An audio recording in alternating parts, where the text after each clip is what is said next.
Hey everybody, welcome back to the Hard4Games channel. I'm your host, Tony, and today we have a special little Game Boy Advance to showcase to you all today. It is a prototype and in the exact same design and style as the ones shown off when Nintendo initially unveiled the Game Boy Advance at Space World 2000. Big thank you to Tom, aka Mario DS64 on Twitter, for sending this one over. Really appreciate it, sir. From August 24th to August 26th in the year 2000, Nintendo held their Space World event, and this was a big year for them because they not only showed off the Game Boy Advance, but the GameCube for the very first time. They also showcased some lingering new Game Boy Color titles, as well as lingering new N64 titles. This event also marked the death, or the sort of unofficial death, of the Nintendo 64 disk drive, as it was not mentioned whatsoever.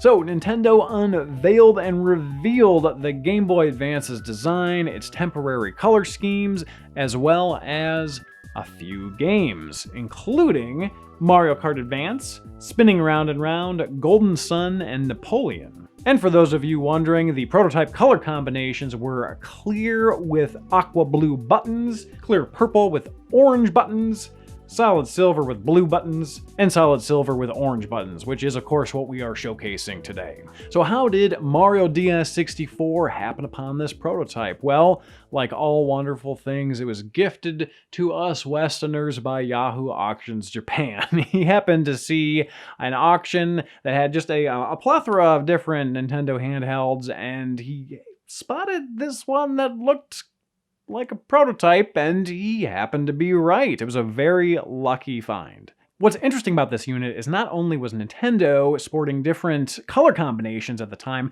but also this particular prototype retains many of the quirks that the TS2 development unit had. Now, if you're interested in more information on that, we actually did a video covering it many months back. I'll go ahead and put a link in a card above and in the description below. But like the TS2 development board, it has the original prototype boot up.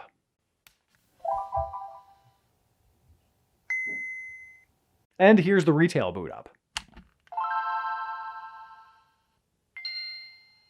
And again, just like the TS2 development board, the prototype has a bunch of different graphical issues and glitches, particularly with games that were made and released later on in the GBA's lifecycle.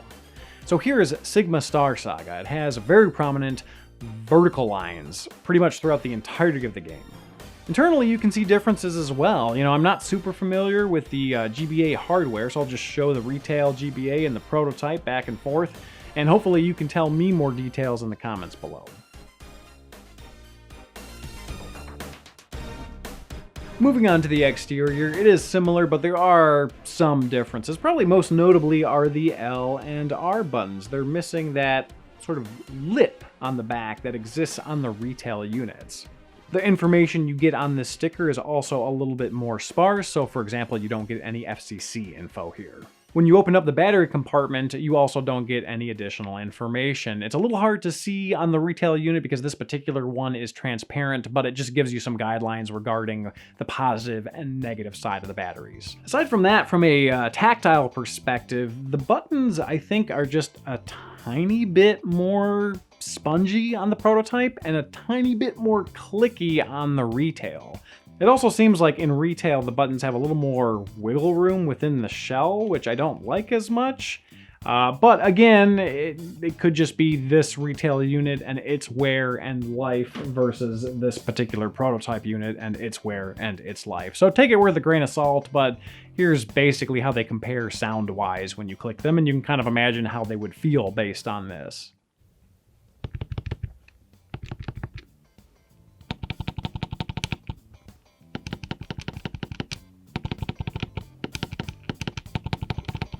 So that's pretty much it for the comparison. Big thank you to Mario DS64 for sending this over. Really appreciate it, sir.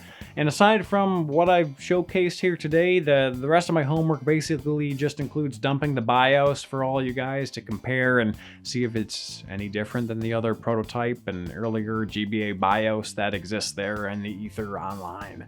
But yeah, so that'll be done and released soon. Aside from that, thank you all for watching, subscribing. Thank you to to our Patreon supporters for supporting the show, and we'll see you all next time. They're hard.